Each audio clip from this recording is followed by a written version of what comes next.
Diduga kelelahan nyanyi di panggung, kakek ini jalan sempoyongan hingga terjatuh. Seorang pria lansia alami nasib malang saat selesai menyumbangkan sebuah lagu di sebuah acara pernikahan. Dalam acara resepsi pernikahan di gedung, ada sebuah panggung untuk para penyanyi melantutkan lagu menghibur tamu undangan.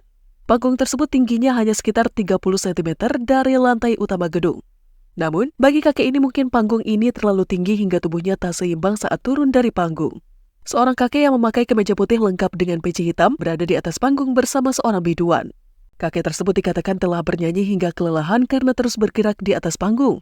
Diduga karena kelelahan, tubuhnya terlihat sempoyongan saat lagunya selesai. Seorang biduan sempat mengonfirmasi keadaannya dan menawarkan bantuan saat akan turun dari panggung.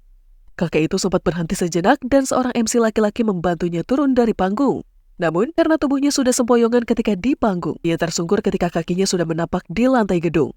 Meski sempat berusaha menyeimbangkan tubuhnya, tapi kakek itu akhirnya terjatuh dan terbaring di lantai. Respon orang-orang yang berada di dekatnya saat itu tak segera membantunya untuk berdiri kembali. Terdengar suara cukup puas dari orang yang merekam kejadian ini.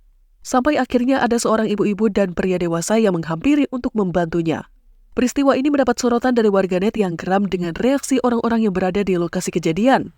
Bukannya menolong, mereka hanya menyaksikan kakek itu terbaring di lantai gedung.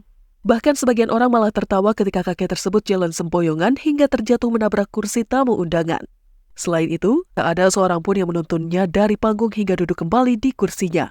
Terlepas dari apa yang telah dilakukannya di atas panggung bersama biduan, tapi warganet menilai mereka yang ada di lokasi seperti tak punya empati. Berbeda urusan jika yang jatuh adalah teman sendiri yang masih muda. Mungkin tertawa dulu baru menolong sudah jadi kebiasaan lumrah. Akan tetapi, jika lansia yang terjatuh, seharusnya mereka segera menolong dan tidak pantas untuk ditertawakan. Dalam video tersebut juga terlihat jelas tak ada inisiatif dari mereka untuk segera menolong. Warganet membayangkan jika hal itu terjadi pada kakeknya sendiri, mungkin ia tak tinggal diam melihat perlakuan orang-orang di sana. Tidak diketahui secara pasti peristiwa ini terjadi, tetapi dari bahasa yang digunakan biduan, lokasinya mungkin berada di tanah Jawa. Sementara itu, kabar kakek tersebut juga tidak diketahui karena tak informasi tentang kelanjutannya. Setelah terjatuh, kakek tersebut tampak tak bergerak dengan posisi tubuh menyamping. Namun, masih ada tanda-tanda kehidupan. Terlihat dari sedikit gerakan di bagian perutnya, petanda masih bernafas.